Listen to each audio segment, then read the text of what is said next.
Yes hello everyone. सो इस session में अपन कर रहे हैं लीनियर अरेंजमेंट के बारे में। अगर एलआर के सेक्शन के बारे में बात करें तो एक इंपॉर्टेंट सेक्शन है, इंपॉर्टेंट टॉपिक है लीनियर अरेंजमेंट। लीनियर अरेंजमेंट में यूजुअली आपको कुछ लोगों को, कुछ चीज़ों को आपको एक रो में, एक क्यू में अरेंज करना होता है। तो रो और क्यू में क्या फ़र्क होता है? देखो, रो जब आप बात करते हैं तो इस तरह से होता है, क्यू इस तरह से होता है, ठीक है। वर्टिकल और हॉरिजॉन्टल अरेंजमेंट है। तो फिलहाल हम इसमें एक आज जो पार्ट कर रहे हैं इसमें सिंगल रो में अरेंजमेंट की बात करेंगे, ठीक है। सिंगल रो मतलब एक ही रो। फिर एक सेशन अपन और करेंगे जिसमें अपन डबल रो में या मल्टीपल रो में अरेंजमेंट भी कई बार देखने को मिलता है। तो जब भी अपन लीनियर अरेंजमेंट करते हैं तो लीनियर अरेंजमेंट में चीज़ों को जब आप रो में अरेंज करते हैं तो कुछ आपको पजल्ड फॉर्म में कुछ स्टेटमेंट दिए जाते हैं, कुछ इन्फॉर्मेशन आपको दी जाती है जिसके बेसिस पे आप ये चीज़ों को अरेंज करेंगे।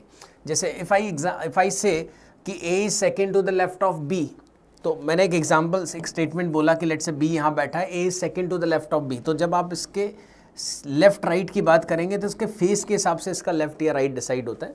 यूजुअली हम ये अजम्पशन ले लेते हैं कि ये जो फेस है ये नॉर्थ है।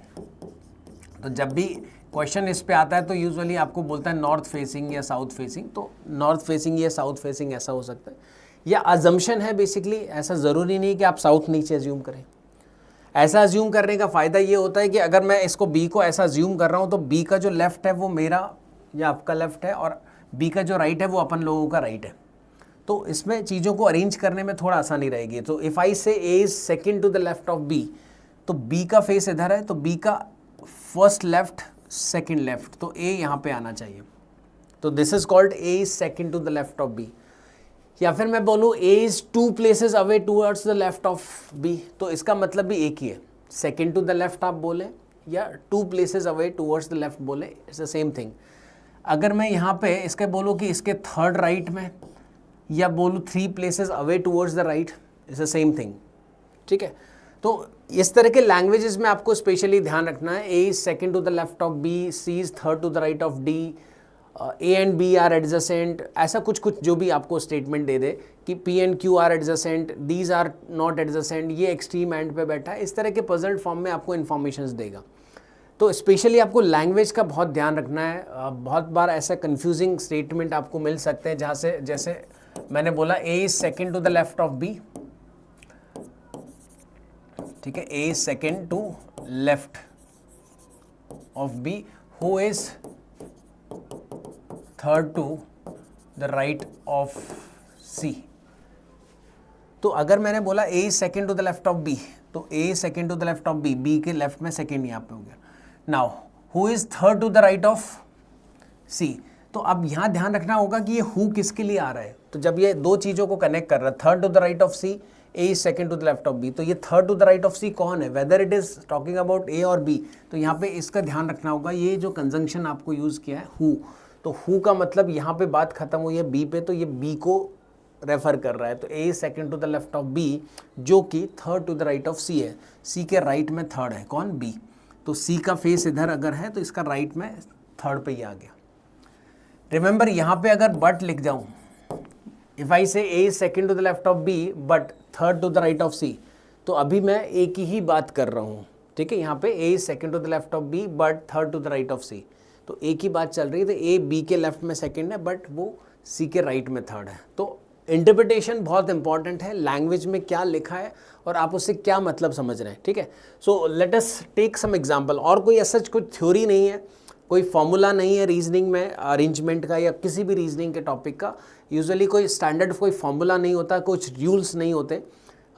तो अपन को कुछ वैराइटीज़ ऑफ क्वेश्चंस मिलते हैं कि अलग अलग टाइप के क्वेश्चंस मिलेंगे जिस पे आपको प्रैक्टिस की ज़रूरत है। तो आज के सेशन में अपन सिंगल रो अरेंजमेंट कर रहे हैं, जहाँ पे एक ही रो में लोगों को अरेंज कर रहे हैं, या फिर हम यहाँ पे इसमें इस तरह के कुछ और वैराइटीज़ लेने वाले हैं कि जब आपको हो सकता है कुछ लोग नॉर्थ फेस कर रहे हो सकता है सारे लोग साउथ फेस कर रहे हो, और might be some people are facing north, some people are facing south. तो इस टाइप के अलग अलग क्वेश्चंस आपको मिलेंगे। फिर मल्टीपल रो अरेंजमेंट भी आपको दिखता है।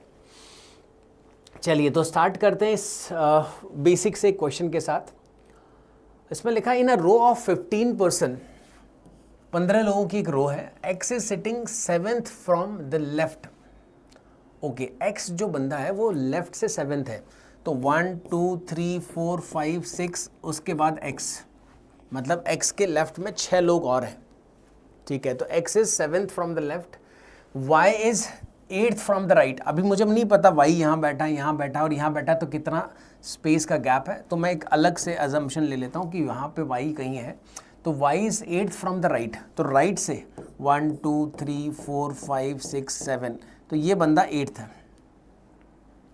Okay, how many person are sitting between x and y, अगर मैं इन दोनों को मर्ज कर दूं तो कितने लोग x और y के बीच में आएंगे, तो x और y हो सकता है यहाँ आए, हो सकता है कि इधर कितना आएगा, तो वो मर्ज करने पता लगेगा। तो अपने को देखना है कि यहाँ पे कितने लोग हैं, टोटल 15 लोग हैं, तो 1 2 3 4 5 6 7, 7 लोग यहाँ पे हैं, 1 2 3 4 5 6 7 एंड 8 पीपल आते हैं, क्योंकि y यहाँ से 8th पोजीशन पर है, तो 7 + 8 15 हो गए। इसका मतलब इन दोनों को जब आप ज्वाइन करेंगे तो इसी तरह से ज्वाइन करेंगे, ये 8 लोग हैं तो इसके इधर में 7 लोग होने चाहिए, तो 9 10 11 12 13 14 15, सो इधर से 1 2 3 4 5 6 7 आप ऐसा ले सकते हैं। तो यहाँ पे x आएगा और x और y एडजेसेंट बैठेंगे, तो कितने लोग हैं इनके बीच में, there is no one who sitting between x and y, तो ये दोनों एडजेसेंट बैठे, ठीक है। हो सकता है कि इनमें कुछ कॉमन हो सकता है, इधर 7 लोग होते हैं, इधर 12, ये लेट से 12 लोग होते हैं, तो फिर इंटरसेक्शन होता है, तो यहाँ पे इधर में 7 के बाद 8 के बाद यहाँ पे ये बंदा 9 होता, 10 11 12, तो मर्जिंग भी हो सकती है डिपेंडिंग। चलिए नेक्स्ट क्वेश्चन देख लेते हैं। APRX S and Z, देखो 6 लोगों के नाम लिखे, setting in a row, S and Z are in centre. अब 6 लोगों का सेंटर कैसे होगा, 1 2 3 4 5 6, S and Z are in the centre, तो S यहाँ पे और Z यहाँ पे, ऐसा बोल सकते हैं, 2 लोग इधर से छोड़ दो, 2 लोग इधर से छोड़ दो। बट ऐसा कहाँ बोला है कि S लेफ्ट में S Z राइट में आएगा, it could be vice versa, ठीक है। तो S और Z किसी भी ऑर्डर में यहाँ पे हो सकते हैं, मिडिल 2 पोजीशंस हैं वहाँ पे, तो सेंटर्स में बैठे हैं। A एंड P are at ends, okay, अभी A यहाँ P वहाँ ऐसा है, या A यहाँ P यहाँ ऐसा भी हो सकता है, तो A और P एंड्स पे है, तो उसमें भी स्पेसिफाई नहीं किया कौन लेफ्ट एंड में कौन राइट एंड पे, ठीक है। Next, R is sitting to the immediate left of A, R जो बंदा है ना वो इमीडिएट लेफ्ट है A के, तो अगर A यहाँ है तो R, ये तो गड़बड़ है क्योंकि लेफ्ट में ये तो ऑलरेडी एंड है ना, तो इधर तो कुछ हो ही नहीं सकता, तो ये केस आपको रूल आउट करना पड़ेगा, तो this is not a valid case, ठीक है। तो अगर A यहाँ तो P वहाँ होना था, विच इज़ नॉट पॉसिबल, तो A के लेफ्ट में कोई तो भी है, तो A यहाँ नहीं हो सकता, तो R is immediate left of A। तो अब आप अरेंज कर सकते हो यहाँ पे कि ये बंदा R है जो कि A के लेफ्ट में है, ठीक है। नाउ क्वेश्चन है who is immediate right of P, तो बताओ P के इमीडिएट राइट कौन है, ओके, तो यहाँ पे फिक्स है A, यहाँ पे R फिक्स है, इनमें पॉसिबिलिटीज़ हैं, ठीक है। यहाँ पे P फिक्स है, तो एक बंदा जिसका नाम अभी तक कहीं कंसिडर नहीं हुआ है, तो A अपन ने बना लिया, P यहाँ पे ऑलरेडी है, R यहाँ पे है, X डन, हाँ X नहीं आया अभी ना, X, तो X को अपन यहाँ बिठाते हैं, तो ये इमीडिएट राइट ऑफ P, तो P के इमीडिएट राइट में X आने वाला है, ठीक है। हालांकि अपन इसमें 2 पॉसिबिलिटीज़ हैं, ठीक है। अगर वो बोलता है who is second to the right of P, तो P का फेस इधर है, P के राइट में सेकंड पे Z भी हो सकता है, S भी हो सकता है, तो वहाँ पे इस तरह के क्वेश्चंस में अपन कोई शॉर्ट आंसर नहीं बता सकते। और अगर ऐसा सवाल पूछेगा तो ऑप्शन में कहीं ना कहीं या तो पॉसिबिलिटी वाले ऑप्शंस आएंगे या फिर कैन नॉट बी डिटरमाइंड भी एक ऑप्शन बन जाता है कई बार। चलिए नेक्स्ट,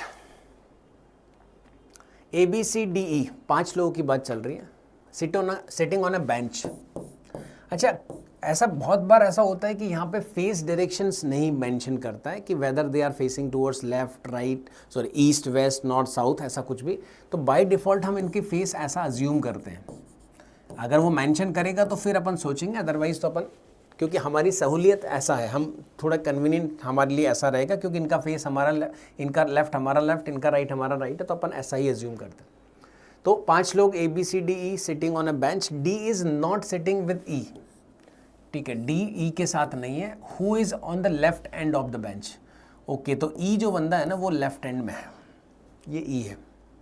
और अगर यहाँ पे डी इसके एडजेसेंट नहीं है तो D can not be here, लिखा है उसने डी इज़ नॉट विद ई, तो डी और ई साथ में नहीं है, मतलब लेफ्ट से सेकंड पोजीशन पे डी नहीं हो सकता। Okay, E is on the left end of the row, ठीक है। C is on the second position from the right, right, ये तो लेफ्ट हैंड है तो वो राइट, तो राइट से सेकंड पोजीशन पे सी है। B and D are sitting together, देखो जी बी और डी साथ में है, यहाँ पे सेकंड पे ये है तो एक वैकेंसी है, एक वैकेंसी है, एक वैकेंसी है। अगर बी और डी को साथ में रखना तो यही रखना पड़ेगा, तो यहाँ बी यहाँ डी या vice versa, no vice versa नहीं हो सकता क्योंकि डी यहाँ अवॉइड करना है, उसने लिखा डी इज़ नॉट विद ई, तो डी यहाँ नहीं हो सकता, तो डी यहाँ और बी यहाँ होना पड़ेगा। इधर में बी और डी में से कोई भी नहीं हो सकता क्योंकि बी और डी को साथ रखना है, लिखा है उसने B and D sitting together. In which position A sitting, A के बारे में तो बात ही नहीं हुई, बट क्योंकि 5 लोग हैं, 5 लोग हैं तो एक जिसके बारे में अभी तक बात नहीं हुई वो 5वां बंदा वो ए ही होना चाहिए। So now in which position A is sitting second to the right of B, B का फेस इधर है, राइट में फर्स्ट, राइट में second, no this is not the correct answer. Extremely left, extreme left तो A है, E है, not between E and C, तो E और सी के बीच में कहीं ए है क्या, नो। एडजेसेंट टू सी, यहाँ सी के एडजेसेंट है, बिल्कुल एडजेसेंट का मतलब नेक्स्ट होता है, एडजेसेंट का मतलब इमीडिएट लेफ्ट या इमीडिएट राइट कुछ भी हो सकता है। Okay, next, Pawan, Qasim, Rajan, Suresh, Tariq, Uzma,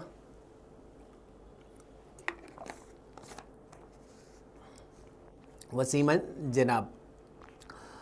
sitting in a line, okay, facing north, अभी इसने मेंशन किया है फेसिंग नॉर्थ, ठीक है, नहीं भी मेंशन करता तो भी अपन वही अज्यूम करने वाले थे, ठीक है। नॉर्थ में फेस कर रहे हैं, लोग कितने हैं, 1 2 3 4 5 6 7 8, 8 पीपल आर देयर, तो 1 2 3 4 5 6 7 8 ऐसे बैठे हैं। ओके, नॉर्थ फेस है इनका सबका, फेस डायरेक्शन नॉर्थ में। Janab sit third to the left of Suresh, also at the extreme end of the row. Okay, Janab जो है ना वो third to the left of Suresh, Suresh के लेफ्ट में थर्ड है और वो एक्सट्रीम एंड पे भी है।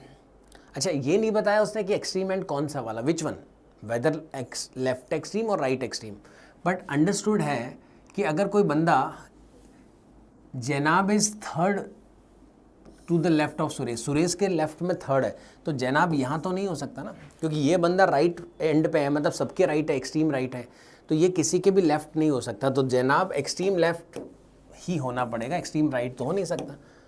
तो जनाब जो है वो यहाँ है, तो Janab third to the left of Suresh है जो कि एक्सट्रीम ऑल्सो एट। अच्छा, ये ध्यान रखना, ये सुरेश की बात नहीं कर रहा, also at the extreme and का मतलब है ये बात चल रही है जनाब की। अगर यहाँ पे ऑल्सो की जगह हु लिखता, who is eight the extreme and, तो मैं बोलता सुरेश एक्सट्रीम एंड पे है, तो ये बात सब्जेक्ट कौन है, जनाब है यहाँ पे, तो Janab is to the extreme end of the row, और ये बंदा सुरेश के लेफ्ट में थर्ड है, तो फर्स्ट सेकंड थर्ड, तो सुरेश यहाँ होना चाहिए। अगर ये सुरेश के लेफ्ट में थर्ड है तो सुरेश इसके राइट में थर्ड है, तो फर्स्ट सेकंड थर्ड इसके राइट में थर्ड, या सुरेश के लिए फर्स्ट सेकंड थर्ड लेफ्ट में, ठीक है।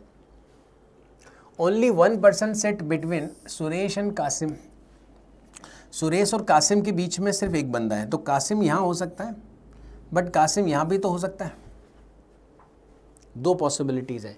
या अपन एक काम कर सकते हैं, 2 केसेस बना लेते हैं, ठीक है। एक और केस मैं ड्रॉ कर रहा हूँ यहाँ पे,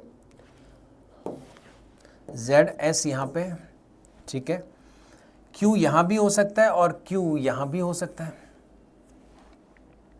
ठीक है। S और Q के बीच में एक बंदा है, तो S और Q के बीच में, उसने नहीं बोला लेफ्ट या राइट, ठीक है। तो जब भी आपको ऐसा कुछ हो तो आप एक शॉर्ट एक अजम्पशन नहीं ले सकते, पॉसिबिलिटीज ड्रॉ करके चलना पड़ेगा आपको। So only 1 person between Suresh and Kasim, ठीक है, सुरेश और कासिम के बीच, सुरेश और कासिम के बीच एक बंदा है। Only 2 person sit between Kasim and Waseem, Kasim और वसीम के बीच में 2 लोग हैं, तो इधर तो हो नहीं सकता, तो वसीम यहाँ पे आएगा इस केस में। यहाँ पे उधर में 2 ही लोग हैं, तो 2 लोग उधर तो जा नहीं सकते कासिम और वसीम के बीच में, तो वसीम यहाँ पे आना चाहिए। तो ये 2 लोग हैं कासिम और वसीम के बीच में, ठीक है। ओके, तो 2 person between Kasim and Waseem. अब वसीम के बाद लिखा है हु, मतलब वसीम, जो कि who is an immediate neighbour of Pavan. तो वसीम जो है ना वो पवन का इमीडिएट नेबर है। तो देखो पवन इसका नेबर बनाना है, तो पवन यहाँ आएगा, इस केस में पवन यहाँ आना चाहिए, ठीक है। तो who is immediate neighbour of Pavan, तो ठीक है, अभी तक दोनों केस वैलिड है, कोई भी केस रूल आउट नहीं हुआ। Uzma is third to the left of Rajan. Uzma जो है वो लेफ्ट में है राजन के 3rd पोजीशन पर। देखो राजन यहाँ नहीं हो सकता क्योंकि उज़्मा इसके लेफ्ट में 3rd है, तो नॉट पॉसिबल। राजन यहाँ, राजन अगर यहाँ होगा तो लेफ्ट में 1st, 2nd, 3rd पे उज़्मा होना चाहिए, but that is not possible. यहाँ तो ऑलरेडी कोई बैठा हुआ है, तो Uzma 3rd to the left of Rajan, तो राजन यहाँ नहीं हो सकता, राजन यहाँ नहीं हो सकता, राजन यहाँ 1st, 2nd, 3rd लेफ्ट में, तो ऑलरेडी ऑक्यूपाइड है। तो एक्चुअली ये केस जो है वो रूल आउट हो गया। फर्स्ट वाला केस ये वैलिड नहीं है, इसमें राजन के लिए कोई भी ऑप्शन अपने पास बच ही नहीं रहा है। तो Uzma 3rd to the left of Rajan, तो राजन यहाँ, तो 1st, 2nd, 3rd, ये तो पॉसिबल नहीं, यहाँ तो ऑलरेडी ऑक्यूपाइड है। राजन यहाँ 1st, 2nd, 3rd, not possible. राजन यहाँ, तो 1st, 2nd, 3rd, तो ये उज़्मा आ जाएगा, परफेक्ट। तो उज़्मा यहाँ, राजन यहाँ। अभी एक वैकेंसी अभी भी मेरे पास है जिसमें मेरे को तारिक को अरेंज करना है, क्योंकि तारिक के बारे में कोई इन्फॉर्मेशन नहीं। ये फाइनल अरेंजमेंट है जिसके बेसिस पे आपको क्वेश्चंस मार्क करने। Who is immediate neighbour of Tariq. Tariq का नेबर कौन है, क्यू और आर दोनों ही है। ऑप्शन में देख लेते हैं कौन कौन है, क्यू और आर। तो आर इसमें ऑप्शन में राजन दे रखा है, ठीक है। कासिम ऑप्शन में नहीं दे रखा। तारिक का नेबर ये भी है और ये भी है, तो who is an immediate neighbour, ठीक है। तो इमीडिएट नेबर तारिक का राजन बनेगा यहाँ पे, ठीक है, परफेक्ट। तो इसी तरह के क्वेश्चंस हैं जो आपको मिलते हैं और आपको बनाने हैं, प्रैक्टिस करनी है इस तरह की वैरायटीज़ ऑफ क्वेश्चन पे। चलो नेक्स्ट क्वेश्चन में लेता हूँ। There are 5 person sitting in a row facing south. अच्छा देखो फेसिंग साउथ है, तो आप ऐसा ले सकते हैं, आपकी चॉइस है, आप ऐसा बना सकते हैं, कोई प्रॉब्लम नहीं है। P is immediate left of Q. P जो है ना वो इमीडिएट लेफ्ट है क्यू। अब यहाँ थोड़ा सा आपको ध्यान रखना पड़ेगा कि जो भी बंदा, अगर क्यू यहाँ है तो उसका इमीडिएट लेफ्ट ये है जो आपका राइट है, ठीक है। तो हम अगर अपने हिसाब से देखेंगे तो यहाँ पे जब मैं फेस ऐसा कर रहा हूँ तो इसका जो लेफ्ट है वो मेरा राइट है, तो ये बहुत कन्फ्यूजिंग हो जाता है। इसलिए आई वुड सजेस्ट यू कि अगर सिंगल रो अरेंजमेंट है, सिंगल रो मतलब ऐसा तो नहीं है इसके सामने दूसरी रो में बैठाना है कुछ लोगों को, ठीक है। देखो ऐसा भी कुछ क्वेश्चन आते हैं जो अपन नेक्स्ट पार्ट में करेंगे, जिसमें कुछ लोग साउथ कुछ लोग नॉर्थ फेस करेंगे। तो अगर ऐसा है तो आपके पास कोई ऑप्शन नहीं है। लेकिन अगर एक ही रो है, 2 रो नहीं है, तो आप अजम्पशन है, आप कुछ भी अज्यूम कर सकते हैं। तो आप ये अज्यूम कर लीजिए कि इधर वाला डायरेक्शन साउथ है, कोई प्रॉब्लम नहीं है, आंसर्स पे कुछ फ़र्क नहीं आने वाला। तो ये मैंने साउथ अज्यूम कर लिया। 5 लोगों को बिठाना है facing south. P is sitting to the immediate left of Q, okay. अब जहाँ कहीं भी Q बैठेगा उसके इमीडिएट लेफ्ट में P बैठेगा, तो इनका फेस ये है इधर, ठीक है, जो भी है। तो Q is P is immediate left of Q, ठीक है, and immediate right of R। कौन, किसकी बात चल रही है? जब एंड से कनेक्ट किया तो ये सब्जेक्ट यही है। तो P is sitting to the immediate left of Q and immediate right of R। तो P जो है वो R के इमीडिएट राइट में है और Q के इमीडिएट लेफ्ट में, ठीक है। R is to the left of T। अच्छा इमीडिएट नहीं बोला यहाँ पे, ध्यान रखना, यहाँ इमीडिएट बोला था, यहाँ इमीडिएट बोला था, अभी इमीडिएट नहीं बोला। तो R is to the left of T, R T के लेफ्ट में है, तो T इधर कहीं आएगा, तो ये लेफ्ट में आ जाएगा। तो T यहाँ हो सकता है इमीडिएट यहाँ हो, 5 ही तो लोग हैं, तो 3 तो ये है, चौथा बंदा हो सकता है T, हो सकता है 5वां बंदा हो, 2 पॉसिबिलिटीज़ अभी भी है। तो यहाँ पे एक हो सकता है, ठीक है। तो अभी मेरे को होल्ड करना पड़ेगा इसको, एग्जैक्टली मैं यहाँ पे प्लेस नहीं कर सकता, आई कैन नॉट से कि यहाँ पे T है, हो सकता है बीच में कोई और भी है। S is to the immediate left of T। अच्छा ठीक है, अब समझ में आ गया, क्योंकि अगर T यहाँ बैठेगा ना, देखो अगर आपके दिमाग में आता है कि T यहाँ बैठा दो, तो S कहाँ जाएगा, क्योंकि उसने बोला S is to the immediate left of T, इसके लेफ्ट में तो S आना है। तो इसका मतलब यहाँ पे पहले S आएगा उसके बाद T आएगा। तो पहले एस और देन टी। तो आर जो है वो टी के लेफ्ट में तो अभी भी है, लिखा है उसने, ठीक है, R is to the left of T के लेफ्ट में है, and S is immediate left of T, तो टी के इमीडिएट लेफ्ट में एस है, ठीक है। ऑल सेट, सब कुछ अरेंज कर दिया हमने। Now who is sitting at the extreme right of the row, इस रो के एक्सट्रीम राइट, तो ध्यान रखना लेफ्ट राइट जो है वो इनके हिसाब से, नॉट अकॉर्डिंग टू अस। तो यहाँ पे एक्सट्रीम राइट एंड, तो राइट एंड यहाँ पे ये है एक्सट्रीम राइट एंड टी है, तो टी यहाँ पे एक्सट्रीम राइट में। So answer to this question is last option D. I hope this is clear. चलिए नेक्स्ट, ये थोड़ा सा इन्फॉर्मेशन आपको बड़ा दिख रहा है और नो डाउट इस तरह के क्वेश्चंस आपको मिलेंगे अलग अलग एग्जाम्स में। तो जहाँ पे आपको कपल ऑफ क्वेश्चंस मिलेंगे, आपको एक डेटा दिया है, उस डेटा को अरेंज करना है एंड उसके बेसिस पे आपको कुछ क्वेश्चंस बनाने हैं। तो यहाँ पे मैंने लिखा 7 फ्रेंड्स हैं, A through G, okay, sit on a bench, not necessary in the same order, some of them are facing north and remaining are facing south. Very interesting, मतलब कुछ लोग, जब 7 लोग बैठाने हैं तो कुछ लोग ऐसे हैं जो नॉर्थ फेस कर रहे होंगे, कुछ लोग ऐसे होंगे जो साउथ फेस कर रहे होंगे, उसी रो में बैठे हैं, ठीक है। अभी तक ऐसा क्वेश्चन अपन ने नहीं बनाया, तो एक डिफरेंट टाइप ऑफ क्वेश्चन आपको मिल रहा है यहाँ पे। No two adjacent person face the same direction, okay interesting. कोई भी 2 एडजेसेंट लोग सेम डायरेक्शन फेस नहीं करेंगे, मतलब अगर ये बंदा नॉर्थ फेस कर रहा है तो इसके साथ वाला साउथ ही करेगा, नॉर्थ फेस नहीं करेगा, इसके इधर भी साउथ फेस करेगा। तो कोई भी 2 एडजेसेंट जो लोग बैठे हैं उनका फेस डायरेक्शन हमेशा डिफरेंट रहना चाहिए, सेम नहीं हो सकता, ठीक है। So no two adjacent person face the same direction, okay. Following information is known about them. A is third to the right of D, who faces north. देखो D के बारे में बात चल रही है, हु मतलब डी, तो डी जो बंदा है वो नॉर्थ फेस कर रहा है, ठीक है, तो डी बंदा नॉर्थ फेस कर रहा है, ठीक है। और A third to the right of D है, और ए जो बंदा इसके राइट में, तो राइट में फर्स्ट, सेकेंड और थर्ड, बीच में 2 लोग आने वाले हैं, तो A is third to the right of D, तो यहाँ ए है। अभी ए का फेस मुझे नहीं पता, बट पता कर सकते हैं। कैसे पता करेंगे? अगर ये नॉर्थ फेस कर रहा है तो ये साउथ करेगा, क्योंकि 2 adjacent people, not two adjacent people facing the same direction. तो अगर ये एडजेसेंट है तो सेम डायरेक्शन नहीं है, ये एडजेसेंट है तो इसका मतलब ये सेम नहीं है, तो ये नॉर्थ फेसिंग, तो ये साउथ फेसिंग हो जाएगा, ठीक है। तो हमने ए के बारे में पता लगा लिया, ए का फेस साउथ है, तो A is third to the right of D, D के राइट में, क्योंकि डी का फेस नॉर्थ है, इसका राइट इधर है, तो A is third to the right of D, who faces north, ठीक है।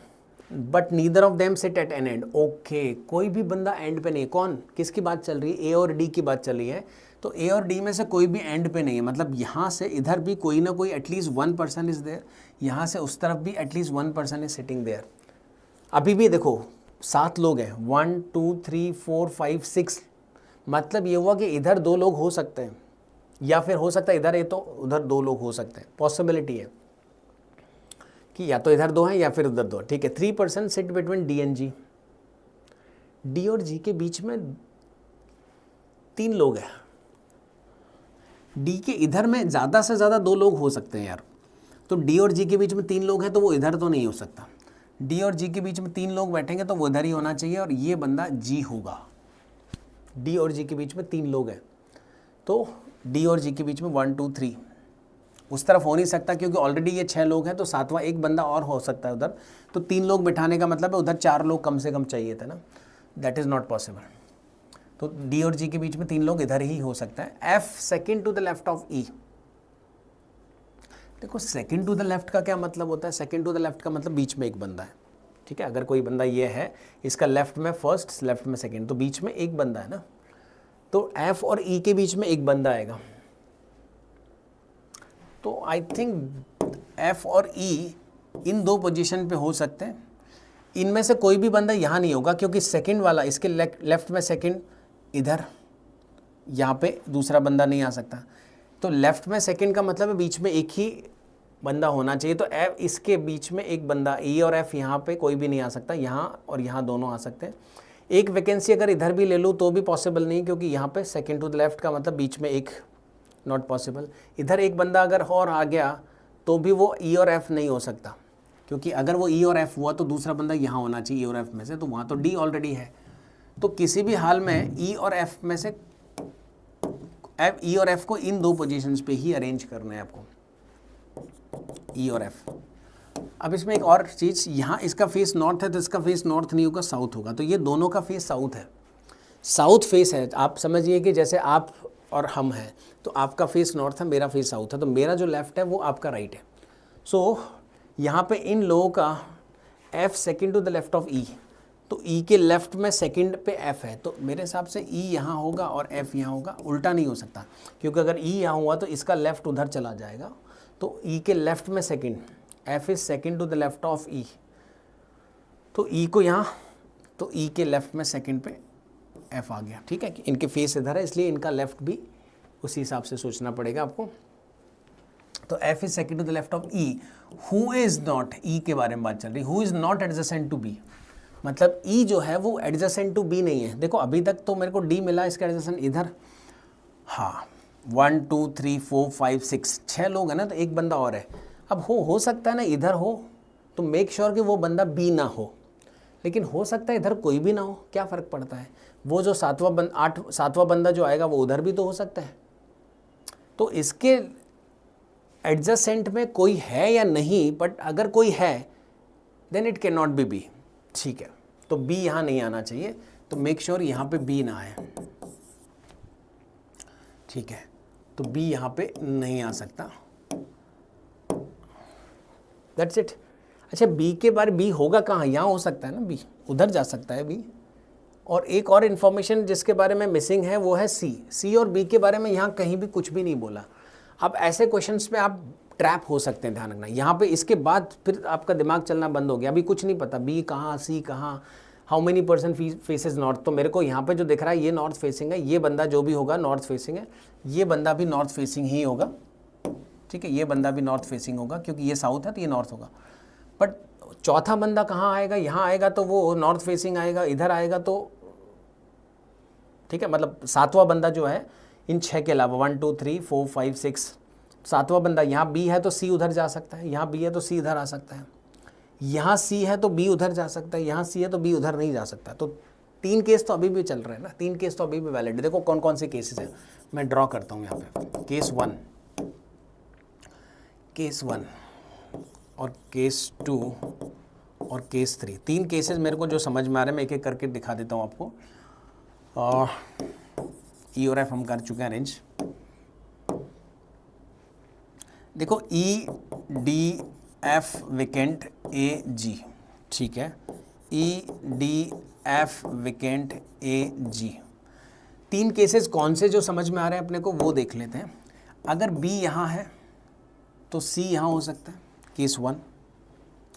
अगर बी यहाँ है तो सी यहाँ हो सकता है, केस 2। अगर सी यहाँ है तो बी उधर नहीं जा सकता, ठीक है, तो अगर सी यहाँ है तो बी यहाँ होगा। ये 3 केसेस हैं जो वैलिड है। फेस डायरेक्शन जो इनकी है वही, ई का फेस साउथ है, ठीक है, एफ का फेस साउथ है, इसका फेस नॉर्थ है, ये नॉर्थ ही होना पड़ेगा क्योंकि साउथ वाले के साथ है, ठीक है, इसमें भी फेस साउथ होगा, इसका फेस नॉर्थ, तो बट ऑटोमेटिकली इसका साउथ आ जाएगा। इसका साउथ फेस है, इसका साउथ फेस है, इसका साउथ फेस है, तो बेसिकली ये सब अल्टरनेटिव है ना। इसका फेस नॉर्थ है, इसका फेस नॉर्थ है, इसका फेस नॉर्थ है। तो जो अरेंजमेंट आपको मिले हैं ये 3 पॉसिबल अरेंजमेंट है। दिस इज केस 1, ये आपका केस 2 है और ये केस 3 है। क्योंकि इन्फॉर्मेशन सफिशिएंट नहीं है तो ये 3 पॉसिबल अरेंजमेंट है, आपको तीनों के बारे में सोचना पड़ेगा। ध्यान रखना, अपने आप से कोई अजम्पशन नहीं लेना। बहुत सारे लोग यहाँ पे मिस्टेक करते हैं, तो अपने आप से कुछ अज्यूम नहीं करना unless it is mentioned here. So how many person faces north, देखो ये बंदा नॉर्थ फेसिंग करेगा क्योंकि ये साउथ है तो ये नॉर्थ, तो 1 2 3 4 people are facing north. But if case 2 अगर है तो इसमें तो 3 ही लोग नॉर्थ फेस कर रहे हैं। यहाँ पे 1 2 3, तो 3 भी हो सकता है, 4 भी हो सकता है, तो ऐसे में आंसर आपको मार्क करना चाहिए ये वाला ऑप्शन, ठीक है, ये ऑप्शन आपका आंसर है। So how many person facing north, might be 3 और might be 4।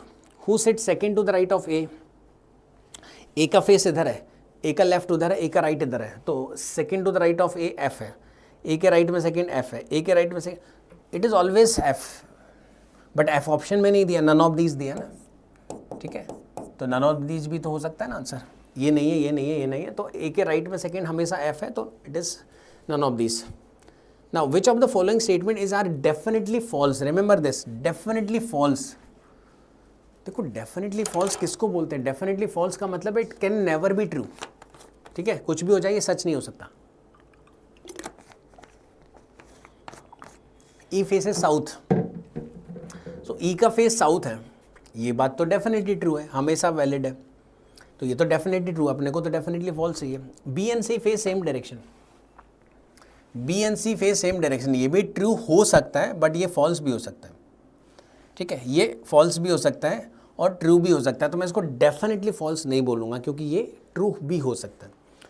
E third to the right of B, B के राइट में थर्ड, ये तो कोई भी नहीं है, बी के फर्स्ट सेकंड थर्ड, तो ये तो सी है, बी के राइट में फर्स्ट सेकंड थर्ड. देखो बी के राइट में थर्ड ई कभी नहीं आया, E third to the right of B, इधर बी के राइट में थर्ड पे कोई भी नहीं है, यहाँ पे बी के राइट में थर्ड पे सी बैठा है, यहाँ पे बी के राइट में फर्स्ट सेकंड थर्ड पे बी सी बैठा है, तो E can never be third to the right of P, ये पॉसिबल नहीं है, ये डेफिनेटली फॉल्स है. Okay, that's it. More than one of the above का मतलब इनमें से एक से ज़्यादा, तो इनमें ये तो डेफिनेटली ट्रू है, ये पॉसिबिलिटी ट्रू है, ये कभी कभी सही हो भी सकता है, तो इसको डेफिनेटली फॉल्स नहीं बोलेंगे. तो answer to this question is C. चलिए, तो ये क्वेश्चन थोड़ा अच्छा क्वेश्चन था, मतलब नॉट इजी, इससे पहले वाले क्वेश्चंस मैंने बहुत इजी लिए हैं, तो इस तरह के बहुत सारे क्वेश्चंस हैं जो बनाए जा सकते हैं इस पर, तो आपको प्रैक्टिस करनी है. तो इसी तरह के और इन्फॉर्मेटिव वीडियोज़ के साथ फिर से मिलेंगे इसी चैनल पर. Wish you all the best. Thank you.